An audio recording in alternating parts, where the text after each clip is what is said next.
Hi.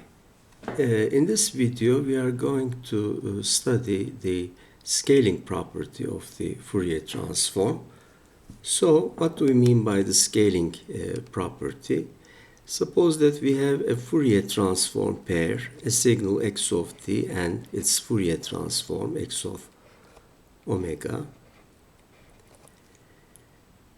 Then, if we apply the scaling operation on the independent variable t, x of at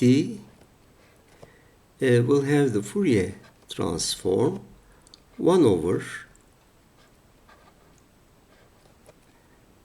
absolute value of a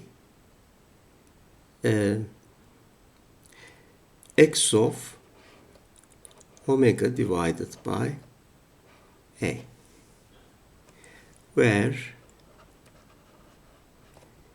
a is non-zero. Of course, it is a real valued constant, real valued and non-zero. It can be positive or negative, but it is non-zero.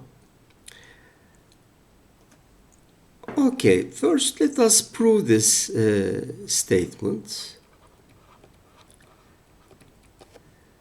Now, Fourier transform of x of a t can be directly obtained from the Fourier transform integral from minus infinity to plus infinity x of a t e to minus j omega t integrated with respect to t. Okay, then we have to introduce a new variable. So let t prime be equal to at. So this means that dt prime, the differential element, will be a dt. Okay, so we are now going to look at the integral under this substitution. That means after defining this new variable t prime. Now, in fact, we have two alternatives depending on whether a is positive or negative. So we are going to obtain the results as follows. For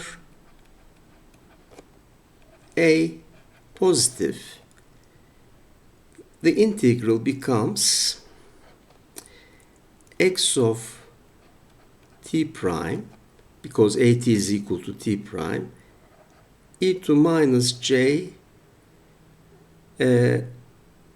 Now t is equal to t prime over a, so we have omega over a t prime, and we have 1 over a dt prime. Okay, when a is positive,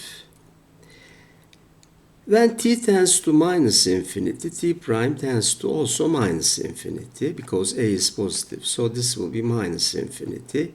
And when t tends to plus infinity, t prime will also tend to plus infinity because a is positive. So we have this result. Okay.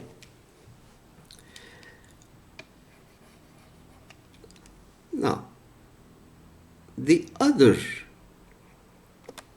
case is for a negative. Okay, we have discussed the case for positive a. Now for negative a, we will have again x of t prime e to minus j omega over a t prime Well, everything is the same, in fact. dt prime 1 over a dt prime. However, since a is negative, when t tends to minus infinity, a is negative, t prime will tend to plus infinity. Therefore, the lower limit will be plus infinity. And similarly, for the upper limit, t tends to infinity, but a is negative, therefore t prime tends to minus infinity. Okay?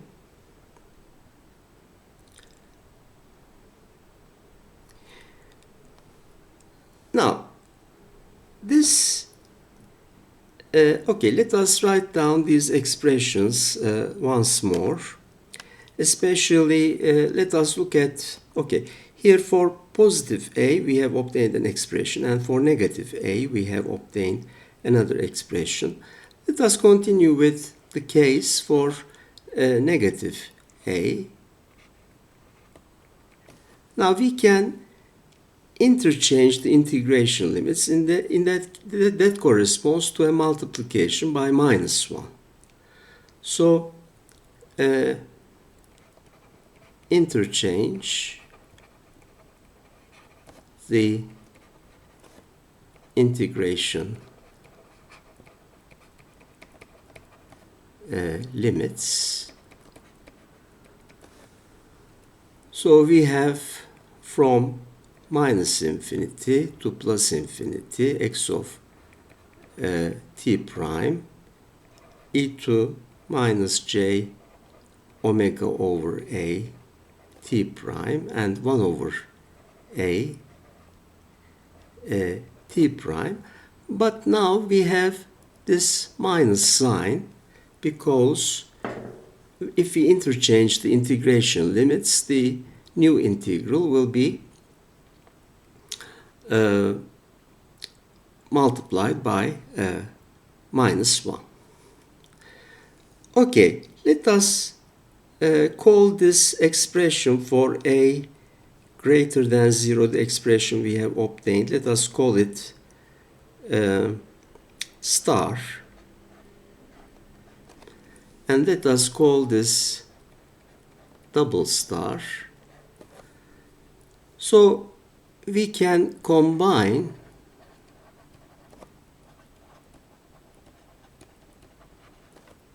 star and double star as a single expression.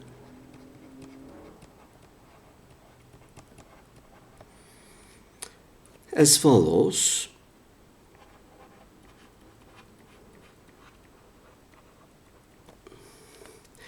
Now, when a is positive, we have 1 over a in star. When a is negative, we have minus 1 over a. So, when a is negative, we have minus 1 over a. When a is positive, we have 1 over a. So, we can write that term as 1 over absolute value of a. So, Fourier transform of, therefore, x of a t becomes 1 over absolute value a, because we have 1 over a for positive a and minus 1 over a for negative a. So we have 1 over absolute value of a. And then we have minus infinity to plus infinity x of t prime e to minus j omega over a t prime integrated with respect to t prime. And we recognize this expression as x of omega over a. The Fourier transform of x of t evaluated at omega over a. Therefore, we have proved this relationship. The Fourier transform of x of at, we apply scaling operation to the independent variable, is equal to 1 over absolute value of a, x of omega over a. Here a is a non-zero real constant. So this is the scaling property and its proof. Okay, now let us consider an example. Okay, now in this example, we are going to consider the rectangular pulse x of t given as follows. It is equal to 1 for t between minus a over 2 and a over 2 and 0 otherwise. Of course, here we assume that a is positive, where a is a constant.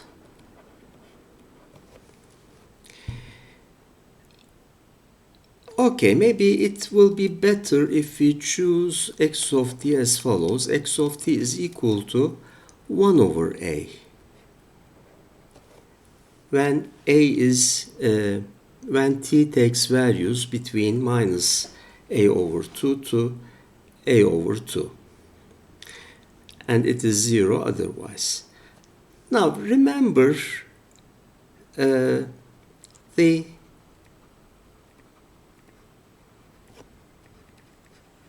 signal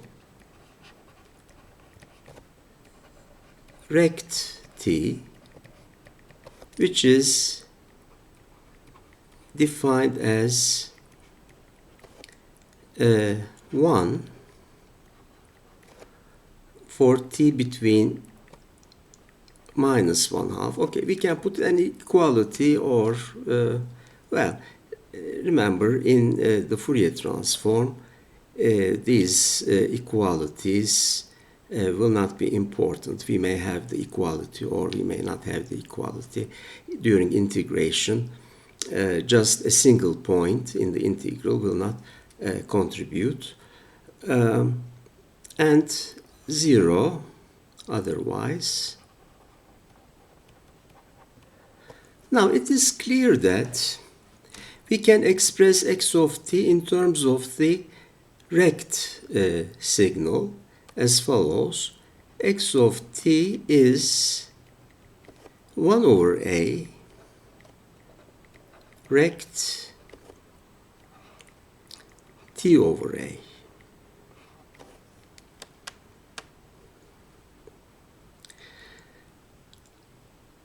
Okay, how can we justify this?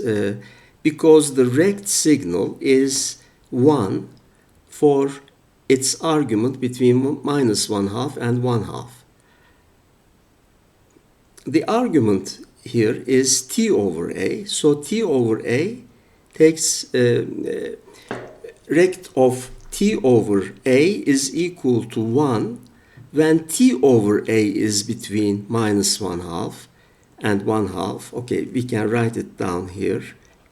Rect of t over a is, by using the definition of the rect signal, it is equal to 1 when t over a is between minus 1/2 and 1/2 and 0 otherwise. So it is clear that this inequality here, t over a between minus 1/2 and 1/2, means just t is between taking values between minus a over 2 up to a over 2. So x of t is equal to 1 over a rect t over a. Now we know that the Fourier transform of the rect signal is sinc omega over 2 pi. Okay. So by using scaling property,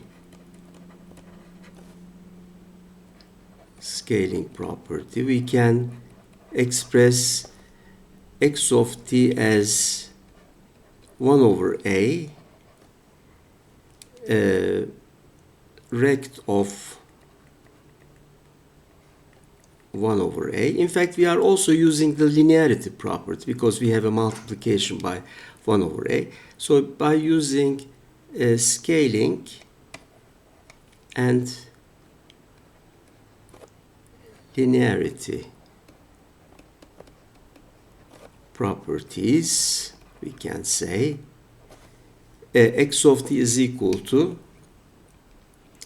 1 over a rect t over a. Therefore, its Fourier transform will be 1 over a. Now, here the scaling factor is 1 over a. So we will have a x of a omega. Now, we don't have absolute value in this case because we have already chosen a as a positive constant. Therefore, we have this result.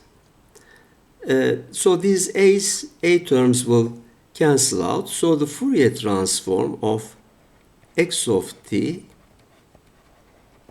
which is the rectangular pulse, which takes the value 1 over a between for t between minus a over 2 to a over 2, is equal to sinc of a omega over 2 pi.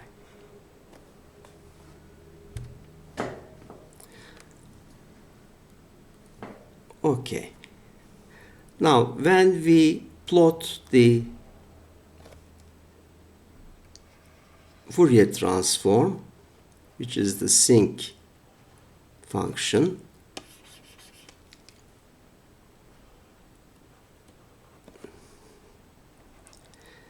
this is x of omega. So it will have this main lobe, and then we will have the side lobes.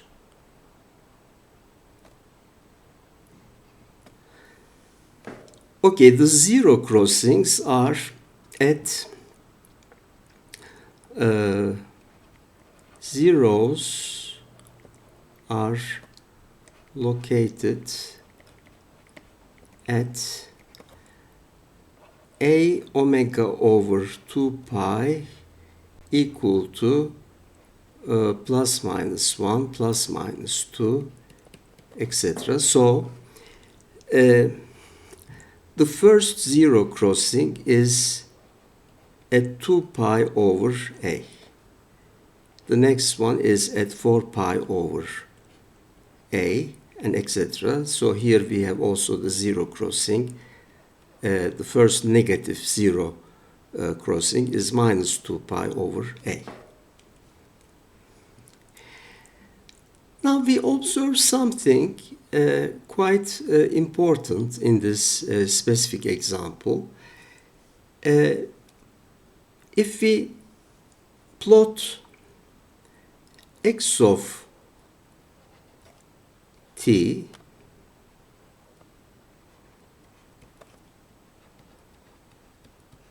it is equal to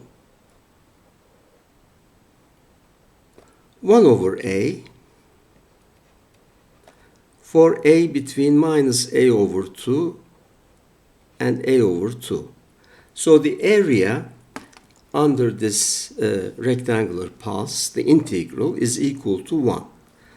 Now, it is also clear that when a tends to 0, gradually, if we decrease the value of 0, what will happen? The signal will tend to an impulse. So for smaller values of A, the signal will act as an approximate impulse. So for smaller values of A, x of t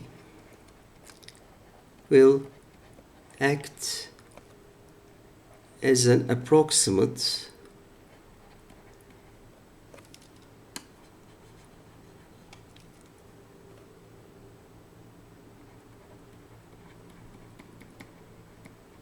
impulse.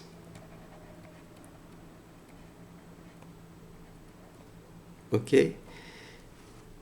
Now, if you look at the graph of x of omega, we see that the first zero crossing is at 2 pi over a. So when a gets smaller and smaller values, what will happen? The first zero crossing will occur at a very high frequency, and the main lobe will dominate. Okay, so in this case, the first zero crossings, both in the positive sense and negative sense, occur at a very high frequency, meaning that the main lobe will dominate, and the magnitude of the main lobe is for a very wide band of frequencies will be approximately equal to 1. But what do we know about the Fourier transform of the impulse? The Fourier transform of the impulse is equal to 1, which means that the Fourier transform is equal to the constant 1. All frequency components are represented with equal weight.